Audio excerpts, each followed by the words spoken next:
Hey everybody, another Erev Shabbos is upon us. We are now completely finished with Pesach. We're through that Chag. It was a great one. I hope everybody had a wonderful time and they got to experience a complete going out of the toils of Egypt.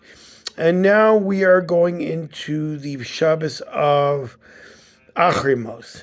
Now, something very interesting about Acharei is Aaron's first two sons die, not of an Avihu, and God comes to Moses, who then says to go to his brother Aaron and relay to him that he must set aside his feelings of loss, his feelings of mourning, that he's not allowed, in fact, no one is allowed to do the avoda in the Mishkan, and therefore the Beis Hamikdash, in a state of mourning, in a state of sorrow, in a state of sadness, and that one has to be in an uplifted state in order to perform the mitzvahs in the Mishkan.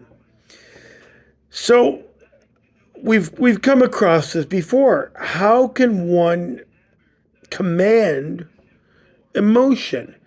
So, is an emotion just something that happens in the heart?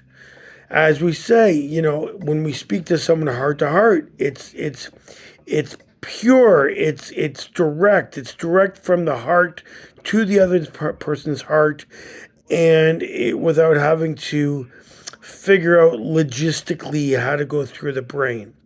It's just emotion. Clearly, emotion has control. Clearly, we are able to and we are commanded to control our emotions. We are commanded to pull ourselves up out of that pit of emotion in order to rise above it, in order to say, yes, ordinarily I might be sad, but this is not a time to be sad. I must pull myself into a higher state of consciousness, into a higher state of being, and in order to function, in order to perform my what I need to perform at a higher spiritual level. We learn this through the fact that God commands Moses to tell Aaron that he is not allowed to perform in a state of mourning, but yet, since he has to, he's not allowed to feel those feelings, at least not right now. In today's day and age, if you look around the world, we see that the world is very much governed by how people feel. How people feel in that they might feel like they're a different person than who they were born. They might feel that they want to stand up for, in order to protect maybe a downtrodden people, whether those people are downtrodden or not.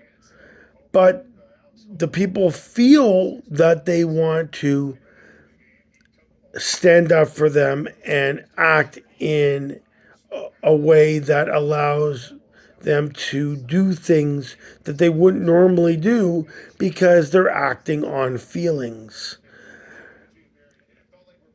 Very often we see arguments happen where you have one party to the argument, very rational, laying out facts and logic, and they're not getting anywhere in persuading the other party because the other party isn't dealing with facts and logic. They're only dealing with their feelings and they're acting on those feelings. And the person who's dealing in facts and logic isn't going to get anywhere with the person dealing with pure feelings, because the person dealing with feelings isn't thinking with their head. They're thinking with their heart. And as we know, the heart does not think. The heart just reacts. That's why you have very often people screaming out in uncontrolled anger at the moon, at other people, at nothing in particular, because there are no words that they can express logically that give over what they're feeling in their heart. So we find very in this parsha God commanding us that we must put aside feelings in order of upper brain function and logic. And then we can deal with our feelings later on. Have a good Shabbos. See you on the flip side.